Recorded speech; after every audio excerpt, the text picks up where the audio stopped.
শুভ সন্ধ্যা বন্ধুরা। এই যে আমরা ঠাকুর পূজা দিয়ে এসে বসলাম।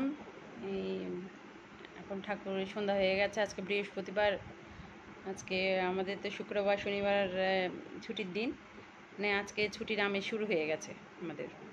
এখন আমার বাচ্চারা গান গাচ্ছে। যাও, যে কিছু বললি চলতেই থাকে। গান গায়, ঠাকুর দিলে ভালোই গান গায়, মানে খুব মারাত্মক ভালোও না, আবার খুব খারাপও না, চলো মোটামুটি ভালোই। আজকে বাবার বাসা গিয়েছিলাম অনেকদিন পর, ওখানে বাচ্চাদের জন্য খাবার দাবার নিলাম, তারা খুবই এনজয় করলো, খুব ভালো লেগেছে। আমি একটু মানে কেমন লাগছে না, মানে অফিস থেকে এসেছি তো চুল লাচড়াই নেই, এই জন্য এরকম লাগছে। অফিস থেকে আসার পরে পূজা টুজা দিয়ে বসছি আর কি। আমার মেয়ের গান,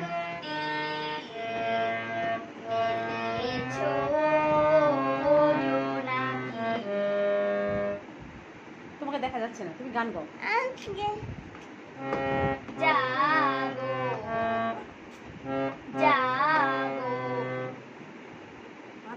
হয়েছে, ও ওর কাছে ক্যামেরা নিয়েছে, এখন গান বলে যাচ্ছে। চলে আসলো, ওর গান ও করুক, ওকে ডিস্টার্ব করে লাভ নেই। বাবার বাসা অনেকদিন পর গেলাম। মা তো আমার মারা গিয়েছে 2020 সালে। এখন বাবাই আমার সম্বল, ভাই আছে আমার। তো বাবার বাসায় গেলে মনটা ভালো লাগে। বাবার সাথে একটু কথাবার্তা না বললে আমার আসলে একটু ভালো লাগে না। বাবার সাথে কথাবার্তা বললে একটু ভালো লাগে, এই আর কি। তো অফিস থেকে বাবার বাসায় যাই, গিয়ে বাবার সাথে একটু গল্প সল্প করি।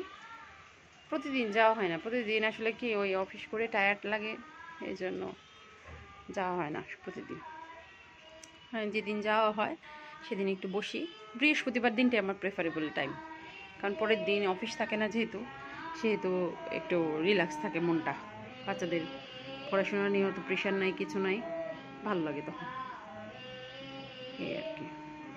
আজকে বিকালে টিফিন বানানোর কোনো তাড়া নাই, কারণ বাইরে থেকে খাবার আনছিলাম, বললাম ওই বাচ্চারা খেয়েছে, এখন তারা গানের টিচারের কাছে যাবে, প্র্যাকটিস করতেছে। সে প্র্যাকটিস শেষ হলেই চলে যাবে গানের টিচারের কাছে। প্রায় 1.5 ঘন্টার মতো তারা ওনার কাছে গান শেখে। আমাদের বিল্ডিংয়েই তো, অত ভালোই ওনার তালিমটা হয়। তো আমার বাচ্চারা ফাঁকিবাজ, টিচার তো 2 দিন বলছে যে আমি আর পড়াবই না। আমি বড় রিকোয়েস্ট করার পর উনি মানছে, বলে আপনার বাচ্চারা কোনো মনোযোগ দেয় না। আমি বলছি বাচ্চারা তো মোবাইল ছাড়া কোনো কিছু তাদের মনোযোগ নাই, এখন আপনি কী করবেন? তাই বলে এখন সব থেকে সরাই দিলে তো মোবাইল নিয়ে বসে থাকবে। কারণ আমি চাই যে একটু এক্সট্রা কারিকুলাম অ্যাক্টিভিটিস করুক, এই জন্য আর কি। এখন মিসও বলছে হ্যাঁ তা তো ঠিকই, বাচ্চারা তো আসলে মনোযোগ সব মোবাইলের মধ্যে। ওই যে কয়েকদিন ইন্টারনেট ছিল না, বেশ বাচ্চারা মানে কি করবে, তাদের কি করার আছে, মানে আমাকে খালি বলে মা আমাদের তো টাইম পাস হচ্ছে না, এরকম অবস্থা হয়ে গেছে। মোবাইলে তারা এত অ্যাডিক্টেড, এই আর কি।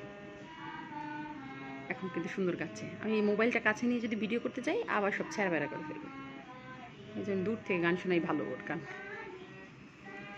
একটু থ্যাতলাচ্ছে, টিচার এই থ্যাতলানো দেখলে আবার বুকবে ওকে।